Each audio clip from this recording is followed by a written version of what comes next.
I would like to begin today's program by acknowledging that the land on which the Textile Museum of Canada operates is on the traditional lands of the many nations, including the Mississaugas of the New Credit, the Anishinaabe, the Chippewa, the Haudenosaunee, and the Wendat peoples, and is home to many diverse First Nations, Inuit, and Métis people.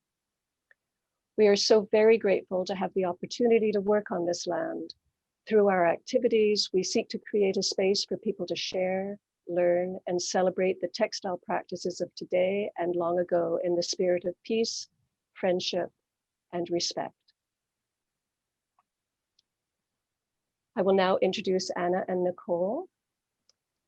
Anna Torma has been producing large-scale hand-embroidered wall hangings and collages since graduating with a degree in Textile Art and Design from the Hungarian University of Applied Arts, Budapest, in 1979.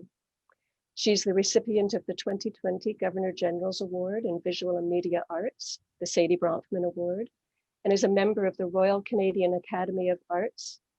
She's also a recipient of the New Brunswick Lieutenant Governor's Award for High Achievement in Visual Arts and the Strathbutler Award from the Sheila Hugh Mackay Foundation in New Brunswick. Nicole Burisch has a long-standing interest in Anna's work. She is deeply invested in the intersections between textiles and contemporary art, and we look forward to the upcoming release of her publication, The New Politics of the Handmade, Craft, Art, and Design, co-edited with Anthea Black and published by Bloomsbury. Earlier this month, we welcomed Nicole to the Textile Museum, where she spent time with the exhibition and considered her approach to today's conversation. I should mention that while Anna and I have been working on this exhibition, we could say 30 years, but let's say 2 years, right, Anna? We still have not had the momentous occasion of Anna being able to come to Toronto from New Brunswick to experience the work in person, or I should say to experience the exhibition in person. And so today I hope we get one step further for Anna to be in the space with all of us today. Nicole, I wonder if you would like to kick things off. Yes, for sure. I'll start just by saying thanks so much for having me and for organizing this, and to the whole team at the Textile Museum. It was so great to be in the space and to be in a room with art again, I have to say. And I'm really, it was so nice that it was Anna's exhibition. I also just want to say that I'm grateful to be here on the traditional and unceded territory of the Anishinaabe Algonquin people, and that's where I'm tuning in from in Ottawa. And so to kick things off, I'm actually going to throw it back to Sarah and Anna, and just start by asking a bit about I'd like to hear about the process of putting together the exhibition. I didn't realize maybe it had been 30 years of conversations, which I think, that richness of dialogue is I think pretty clear in the selection of works. And yeah, like the works really sit well together. And so yeah, to talk about the selection of works, and you have these really nice thematic groupings that you're using to put the exhibition together around danger, celebration, order and chaos, and inheritance. And I think Leia's going to show us some images of those. But yeah, let's hear you guys talk a little bit just about putting an exhibition together. I'll start, Anna, and very quickly bring you in if that's all right with you. Anna and I did meet. I'm not quite sure if it could possibly be 30 years ago, but it was a very long time ago when Anna lived in Hamilton, about an hour west of Toronto, and I heard rumor of the new artist on the scene, and we really should get to know each other. Anna, I think you might have actually introduced yourself to me. I was new at the Textile Museum then. And it didn't take long before we were working together on a 3-person exhibition here in the 90s. And of course, through that community and sharing common interests, we stayed in touch. I don't think it was a solid 30-year relationship, but it is a relationship that started that long ago. I think Anna watched my work. I certainly watched Anna's work, and we came together again over these years, over these decades. Fast forward to 2 years ago when Anna was in a group exhibition in Burlington, Ontario, which is the first time I saw the piece to the right, you're right on the screen here, called Permanent Danger. And it was at that point that immediately the penny dropped. I knew that I wanted to work with Anna very intimately and intensively. And so simultaneously, we began to work on the nomination for the Governor General's Award, for the Saidye Bronfman Award, and the solo exhibition. They both picked up speed pretty quickly at that stage. I think, Anna, you probably have a very different version of the build up to Permanent Danger. Yeah, I love to add my own version to this little story. You're right, we are a long timers together because it's 30 years, and I absolutely, in my mind, that first exhibition at the Textile Museum titled Fancy. And we were there, and one of my Canadian made works was exhibited there based on my experience with the Hungarian folk art embroideries, making in a new direction. So that was a very, very important point. And then when I moved to New Brunswick in year 2002, it seems to left behind the whole physical connections with the big Toronto and big city life, and we established ourselves here as rural people, and it was a kind of new beginning, nearer to the nature, and have different focuses than it was in Hamilton. But finally we found each other again. And I got this sensational invitation to work with Sarah and build an exhibition in a close working relationships with each other, which was really great. Seeing each other and exchanging ideas, and build the whole exhibitions first. The ideas and the concept, of course, and then physically, which is, I don't know which is most important. This both aspect is very, very important to finish a nice big project. Mm-hmm. So thank you, Sarah, for inviting me. I'm very happy. I'm very happy too. The title of the exhibition is something that we thought we would talk about. Can you speak about that as an exhibition title, Anna, but also as the title of one of the lead pieces in the show? Yeah, it's begun to name the original piece, which was finished year 2017 or 18. I am not sure, because the 17 is probably the date, but I am not sure I touched it after or not, because it's always questionable with me. But the title, it's very interesting, because when I choose this title, I meant to be humorous or teasing the audience, because it's a storytelling piece, portray the beauty, the energy of our world, culture and heritage, and suggesting danger must be a joke in this well-organized, fertile life. Our life is opposite than permanent danger, right? We are safe, and we used to feel the very comfort and very well settled life, comparing to other centuries, or probably to other people in different parts of the world. So permanent danger is like a childish joke, and I really didn't decide it's joke or not. And when the pandemic came, I think the my thoughts is goes to the negative part. It must be not a joke. It's a real thing, and we should watch better and more carefully what we are doing here in the earth.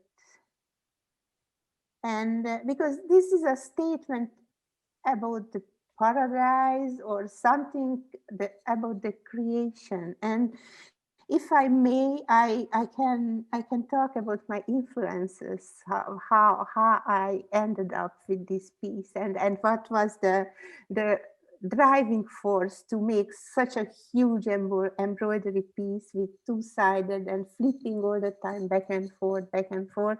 So it's a huge undertaking. If one artist able to work on a year, in one piece, this it must be important. And I'd like to share you what was the force behind it, and my inspirations came first from my children, because when I raised the kids, we were working parents, and not always was the daycare system and grandmothers there. We needed to work together, and we sitting by each other, and we needed to work all. And early on, they were a very good draftsman, and I was really enchanted by their skillful interpretations. The early drawings and paintings portray the whole universe for me. And and then later we had a game, and I asked, draw me a card. And they, especially Berlin, gave me cards with many wheels in unlimited numbers. And then the next game was later, draw me a monster. And our all-time favorite topic was born. Fabulous creatures and monsters in great numbers came into life. And I watched their serious concentrations to make it happen. In this action, not the skill, but the intention was the most important point. I learned a lot. Inner monsters are exist even in innocent young minds, and it's a revelation if you're able to face them on the drawing paper. So that was probably very memorable behind this piece, those kind of naivete or imagery what a child mind can produce. Then let's say something about the fairy tales of my childhood, because I have a wonderful mother who gave us the bedtime stories. She didn't read it. She told it by with her voice. So and those Hungarian fairy tales or folk tales are she learned from her grandmother, and unwritten, scary, exciting, and cathartic stories about the dragon killing in order to save the kingdom with king, queen, princess, and princesses, eliminate the evil, marry the princess, and happily live ever after. So that was in my memory. And then I learned to read the Grimm brothers stories in European and German folk tales, with many horrors came in a book format, not the cartoons of Disney, Sleeping Beauty or Snow White sweetened versions, but the written down versions. And one more book from that early age, in Hungarian translation, the Persian book, the 1001 Night, or the Arabian Nights, as the English-speaking people know better. It was a Christmas present with the exotic world of a harem and the power of storytelling skills by Scheherazade.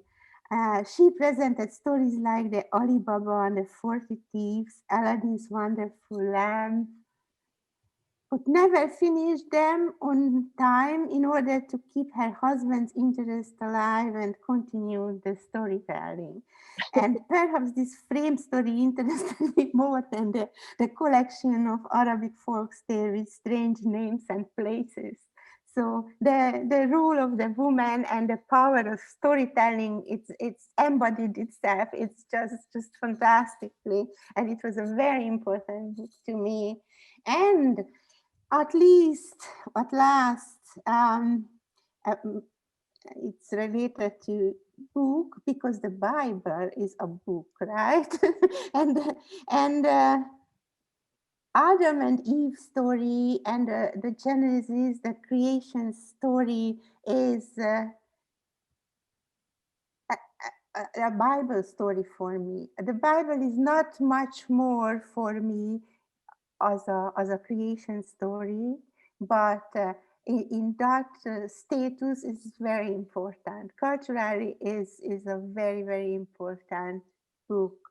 And the erotica and the Genesis and the Adam and Eve and the nakedness and every other things can connect to those very basic human stories. Mhm. And I just want to talk about the nature.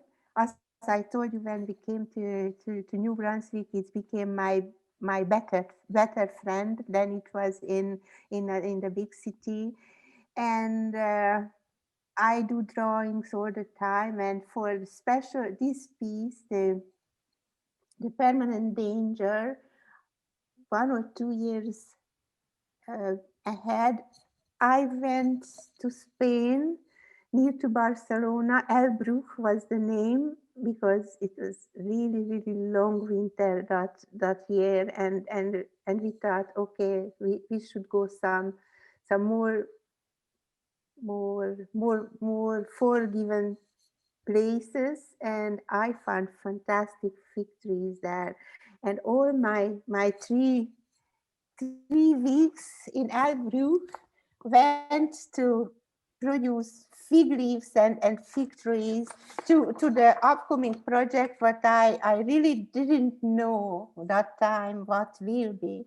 And this was the background painting and drawings with fig trees and Mediterranean lush vegetation, what I uh, prepared for this piece. Huh. I think this is summing up what I wanted to tell about the permanent danger. You can add something if you have some more to say, Sarah. Well, I think it's very interesting that you did talk about how fluid one's understanding or the meaning of an artwork can be when you started out making this piece 3 or so years ago. Uh,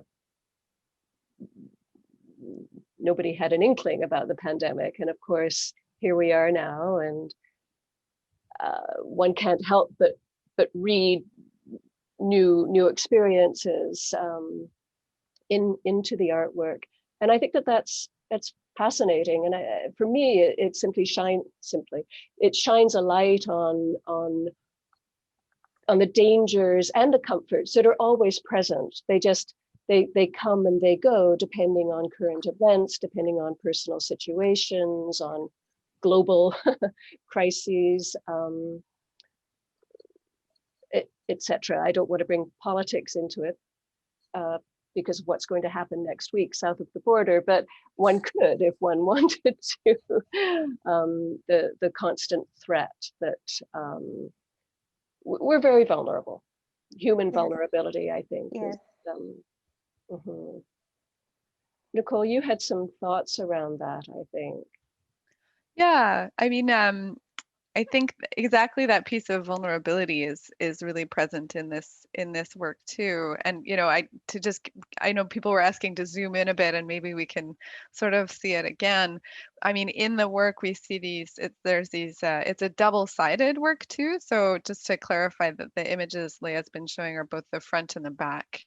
and it really opens the exhibition. It's sort of like the introduction to the space. It's the first work you encounter, and it's breathtaking. Like it's very large and very imposing, and both from far away, and then as we get in closer, we sort of see these, we do dense layers of stitching, and then we see these groups of naked figures that Anna mentioned too, mostly naked. Some of them have clothes, and then they're surrounded by these larger than life flowers and plants, and also these dragons or monsters, sort of threatening or surrounding the human figure. So I think vulnerability is certainly a word that comes to mind here too. And I think, Anna, when we talked about this, you'd also mentioned scale, where the plants are sort of as big as the people, or the monsters are kind of in and out of focus, and there's, or not out of focus, but sort of, of these sort of varying scales that really remind us about this sort of human relation or position within the natural world, a kind of putting them in a kind of equivalency, that I think, it becomes this immersive, and to hear you talk about storytelling is so neat, because I think what you do with this, especially a work of this scale, is you read it. Like, you sort of have to take it in sections, and your eye can kind of travel through in this really sort of meandering and wonderful way. And so anyway, sorry to go back. I sort of went a bit off script, but I think there's just so much to talk about here in this work. But maybe to return a bit, what's interesting about this work and the room that it's installed in, is that this work is installed alongside several other works that use cutouts in silhouettes, and these repeat the same forms that appear in Permanent Danger. So you'll see now on the left in the image that Leah has up, the sort of repetition of these, we start to recognize these kinds of dragon forms, which, when we understand that they come from children's drawings, is also kind of amazing, where we sort of become familiar with this vocabulary, or this sort of whole cast of characters that you're using across the works, simply through these cutout silhouette forms. So I'm wondering if you can talk a bit about that relationship, and how you sort of ended up with this exploration of form in these two works, these silhouette shapes, and maybe how it relates to your overall practice, and how you use drawing and planning to kind of lay out what's happening in the works. Yes, just one thing before I begin to explore the black and white forms. The finishing the original piece, the original #1 Permanent Danger, took 1 year, and it was really it's not the way when I originally planned, because if you have a strong, long relationship with somebody, someone, or a work, then you need to listen what is the suggestion from the other part. Not just you, the maker, but the counterpart is important too. And it's slipped away into a very painterly piece. Without I recognized it at first, because the design started with a well described shapes and forms, and then the silk threads and the amount of stitches just went with me totally to different directions. And then when I saw what did I and I saw it, and I considered it a successful finish. I decided, okay, this is closed, and I will begin again with those original forms what I planned to do originally. And then I went to New York City, I think, and I met this fantastic woman whose name is Cara Walker, and she, beside her big sculptural works for the sugar factory, she made those cutouts, you know, the silhouette paintings. And then I just put it together with Bill Traylor, who is an African-American artist. Um, and it's our all-time favorite visionary one. So he was born in the slavery, and he really wanted to tell something important about his world. And same with Kara Walker. So they worked in their own category. One is a very established contemporary artist. The another one is an untaught, uh, but the roots of their activities are these silhouette paintings, and you just cannot divide these two things. Who is what, but the intensity of the pictures was really engaging for me. And I thought, okay, if somebody else can do such a fantastic work, I really encouraged by this example to make some my own version of these silhouette things with my own tools, and with finished minimal stitches, and just avoid from fraying the material, and make it two other different, very different textile pieces, and see how strong will be in its own legs, the composition and the figures, and my important thoughts about the players of our world. So and the technique is absolutely different, and the visual image is different by that. So what else? I don't know. It's enough, or sometimes I really like to do hand stitching, sitting and cover the surface with different type of stitches, but sometimes I need fast approach, fast results, just like the drawings, and just like other mediums, maybe paintings.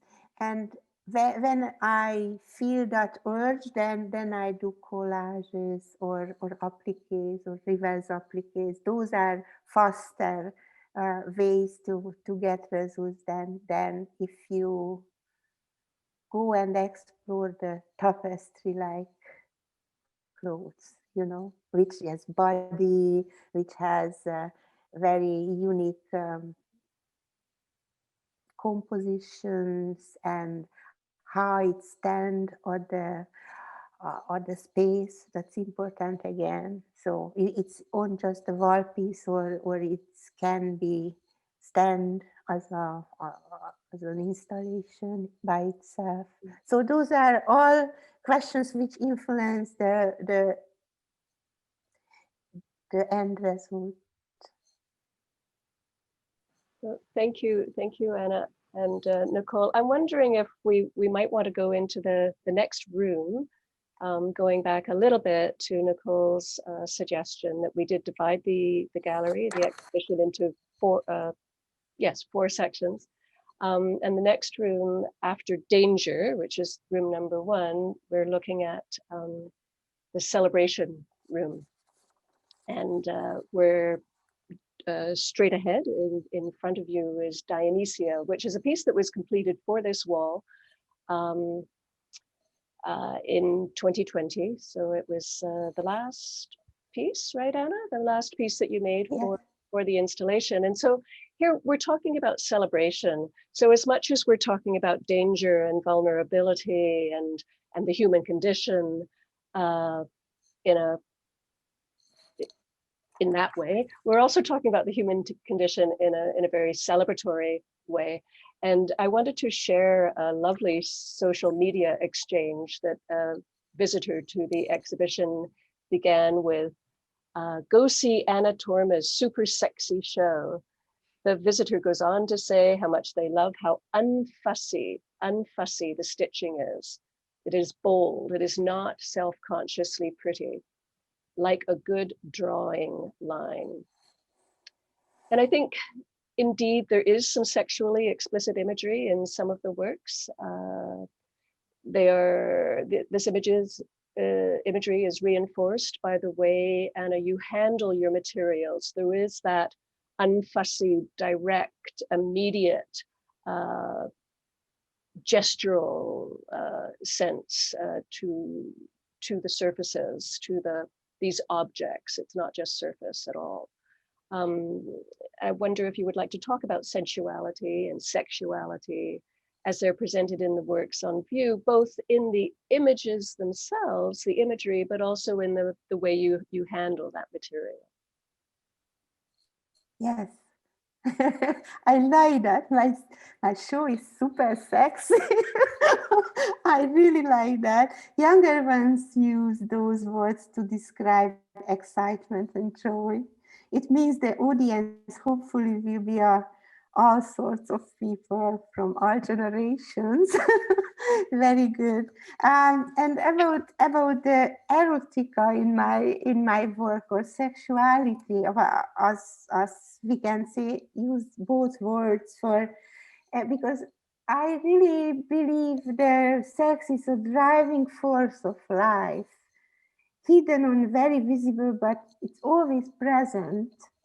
A cultural thing embedded deeply to every society.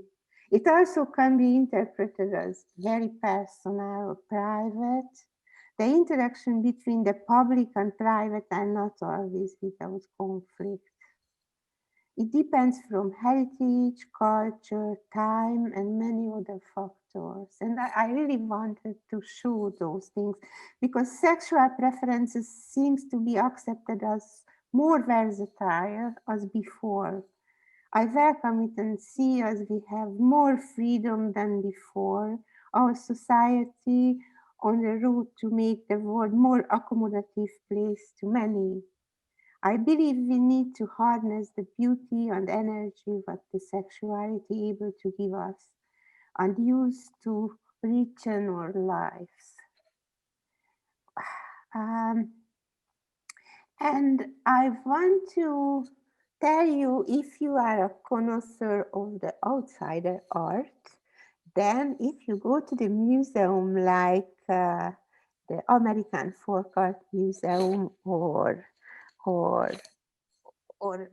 the number of museums at the Lausanne Museum, outsider museum in Lausanne, you are facing with very explicit images of sexuality because somehow Antra people really has no barriers or lesser barriers to act out those kind of desires from themselves than the well-educated counterparts are.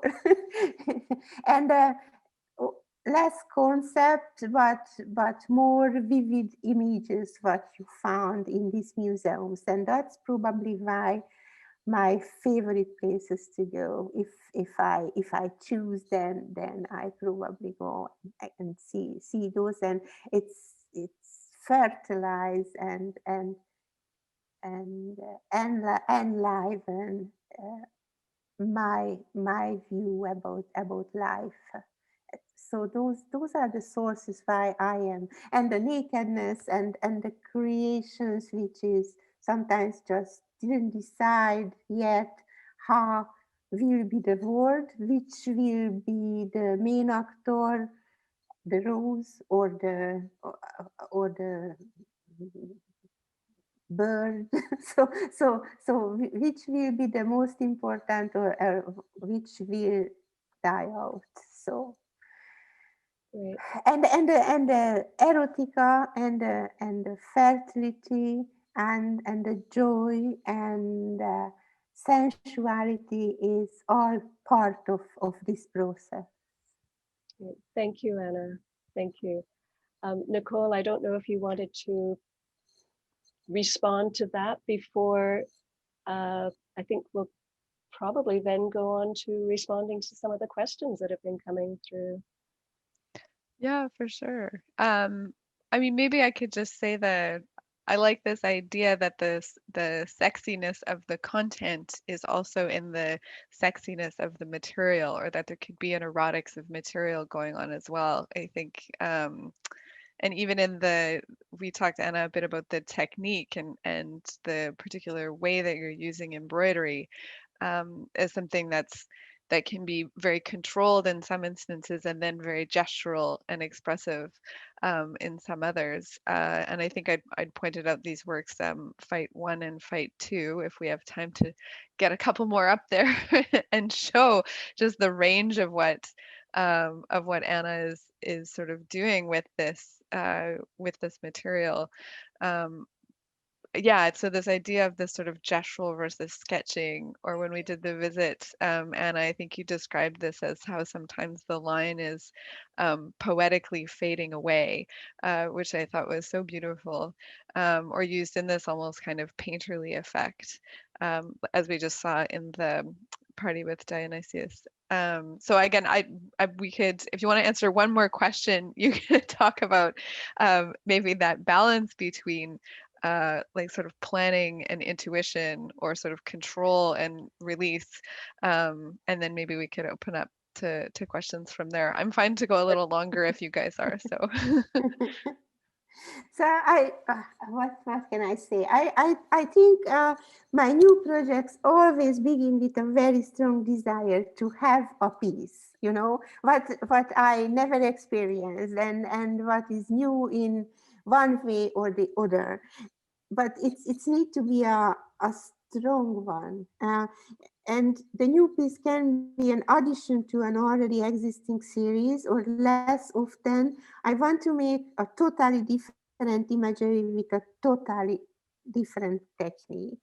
And the roots of my desire to build a piece not always come from images. Sometimes the fabric material, sometimes what I accidentally found somewhere, sometimes those lines what the chain stitches can imitate, and I can use to make a chaos in some surfaces with that line. So how can I make a controlled chaos? That's always the question. You know, how can I control the material?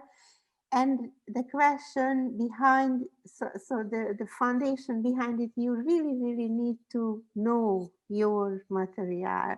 And this, I don't know, 30, 40 years experience, it's allow me to say I know the textiles, and I can touch differently the silk one than the linen one.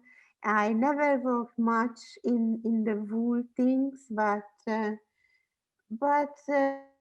unexplored territories for me probably to film, to animate those things, and I have many other ideas, and the drawings and works on paper always in the issue if I want to plan something, but the new territories goes with the modern techniques, and I really dying to animate this one, this surface is a little bit more as not the real things, but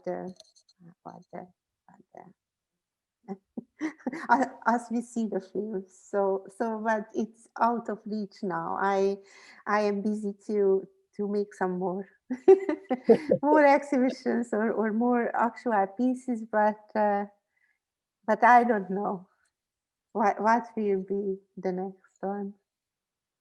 The material, very important, and I am less conceptual than material centered as we see these exhibitions, and it's the places at the Textile Museum. It's really, really strongly connected to the material. As I like to know that, so I see myself in a right place if I stay in this. Because concept is always there, you know, without concept you don't do anything, but I really, really easily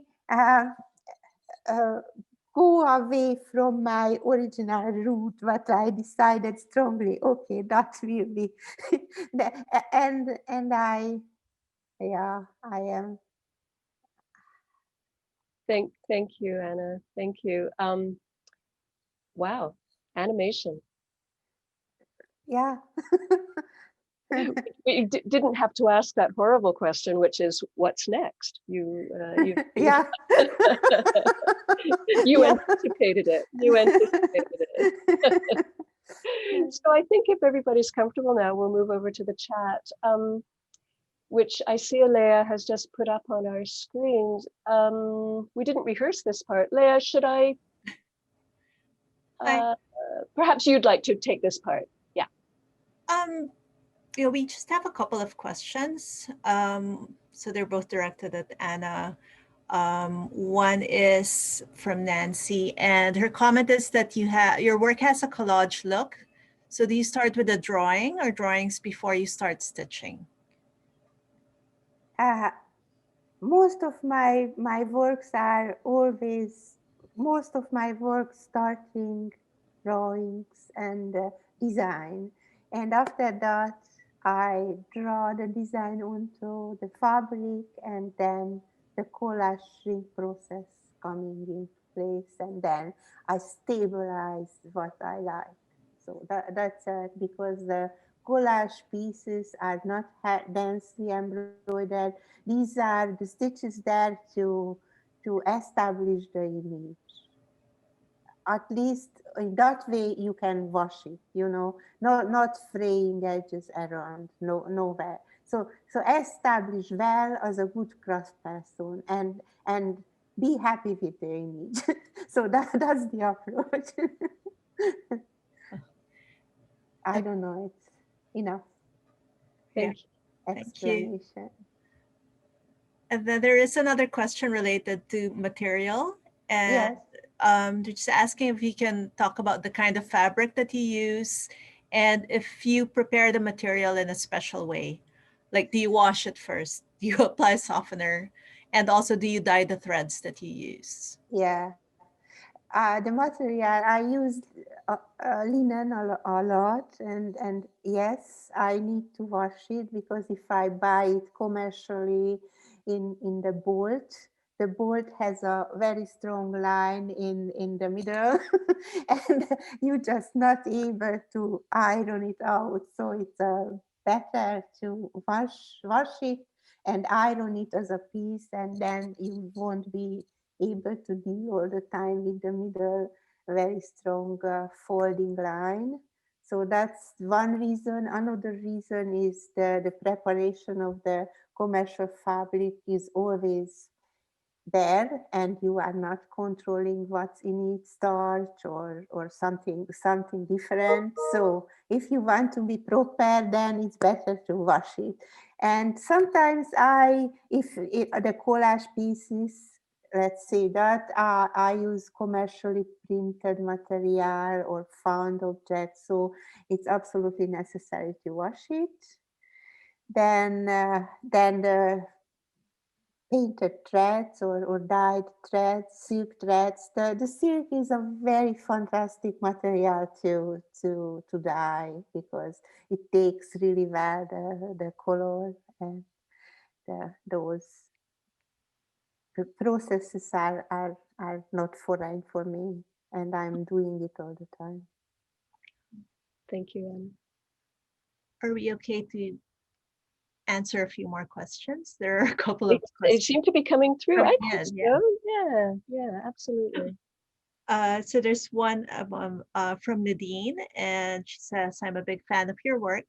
And her question is, your husband is a sculptor, and I think both your sons are illustrators and artists. Do you collaborate on projects sometimes?